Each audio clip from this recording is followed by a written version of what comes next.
இன்றைய ஆன்மீக தகவல் விஷ்ணு சகஸ்ரநாமம். இந்த விஷ்ணு சகஸ்ரநாமம் எங்கெல்லாம் ஒலிக்கின்றதோ அங்கு திருமாலுடைய கருணையும் மகாலட்சுமி தாயாருடைய கருணையும் நம்மை காக்கும். விஷ்ணு சகஸ்ரநாமத்திலே அவ்வப்போது ஒரு சில நாமங்களுக்கான கதைகளை நாம் பார்த்து கொண்டிருக்கின்றோம். அந்த வகையிலே பத்மநாபாய நமக 348வது திருநாமம்.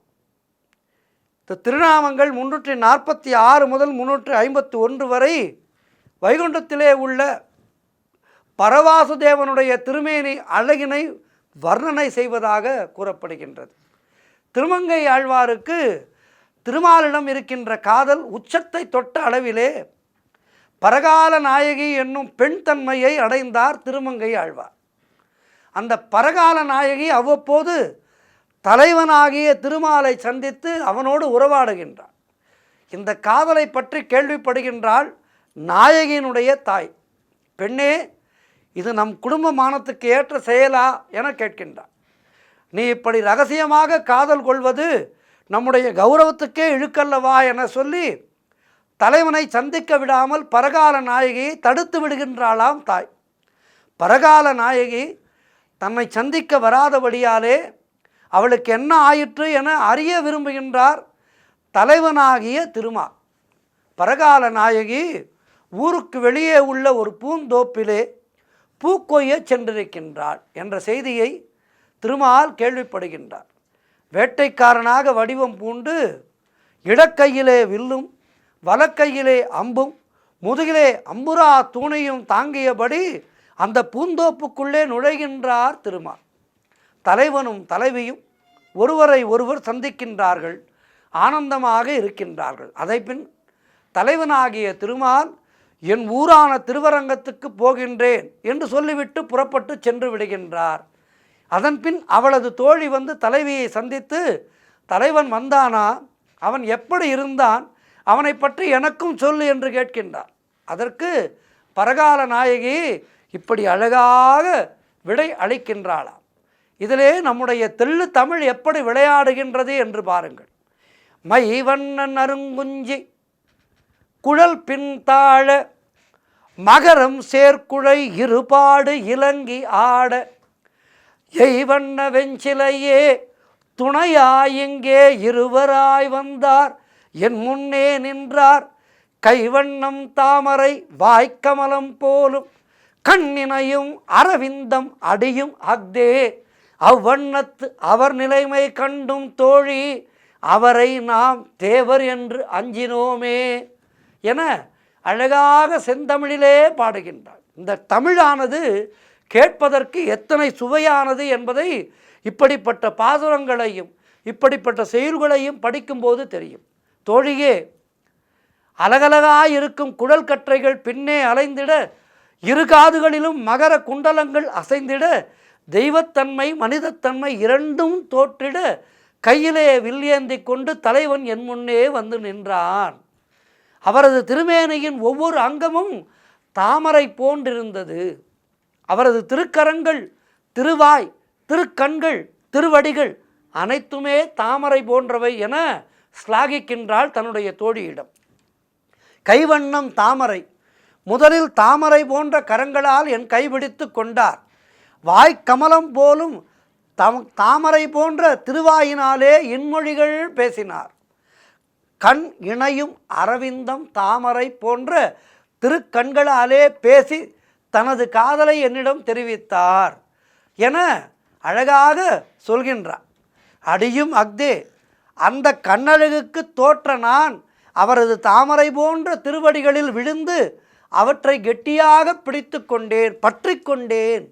இத்தகைய இறைவன் என் முன்னே வந்து நின்று உறவாடியவாறே அவரது பெருமையை எண்ணி எண்ணி எண்ணி அஞ்சி நான் சற்றே விலகி நின்று விட்டேன் என்று நடந்தவற்றையெல்லாம் தன்னுடைய தோழியிடம் விவரிக்கின்றாள் பரகால நாயகி.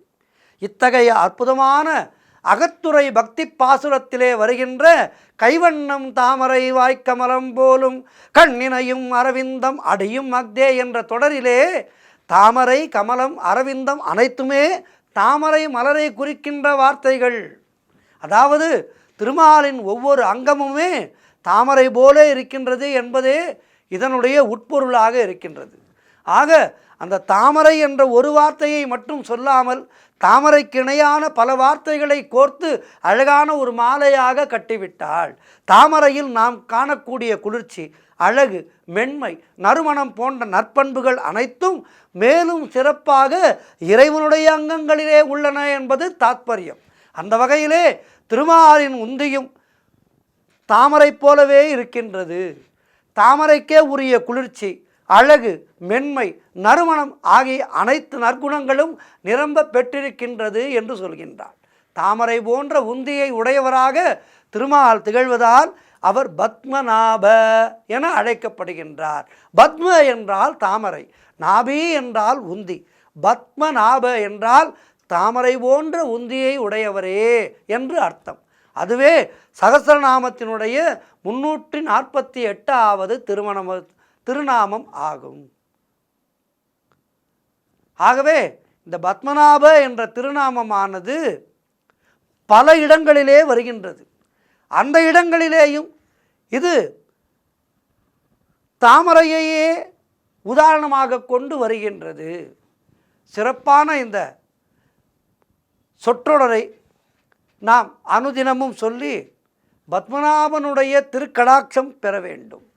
பத்மநாபாய நமக சொல்லும்போதே மனதுக்கு எவ்வளவு நிறைவு வருகின்றது பாருங்கள்.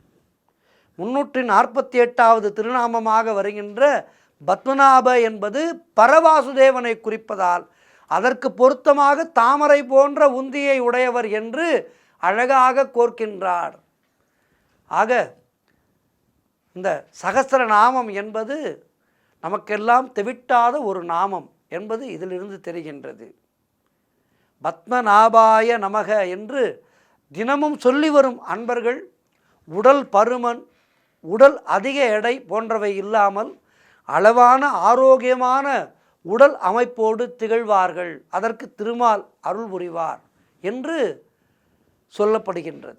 ஆகவே இந்த நாமத்தை சொல்லி மருத்துவமனைக்கு சென்று உடல் எடையை குறைக்காமல், ஓடி ஓடி உடல் எடையை குறைக்காமல் பத்மநாபாய என்கின்ற இந்த திருநாமத்தை சொல்லி நம்முடைய உடல் எடையை குறைப்போம். மனதிலே எடைகளை அதிகம் ஆக்கிக்கொள்ளாமல் மனதை லேசாக வைத்து கொள்வோம். அதற்கு என்ன செய்ய வேண்டும்? சர்வம் கிருஷ்ணார்ப்பணம், நடப்பவையெல்லாம் நாராயணன் செயல் என இருந்துவிட்டால் எதற்காகவும் நாம் அச்சப்பட தேவையில்லை. ஆகவே இந்த பத்மநாபாய நமக என்கின்ற இந்த நாமத்தை சொல்லி வாழ்வோம். நன்றி, வணக்கம். சர்வம் கிருஷ்ணார்ப்பணம்.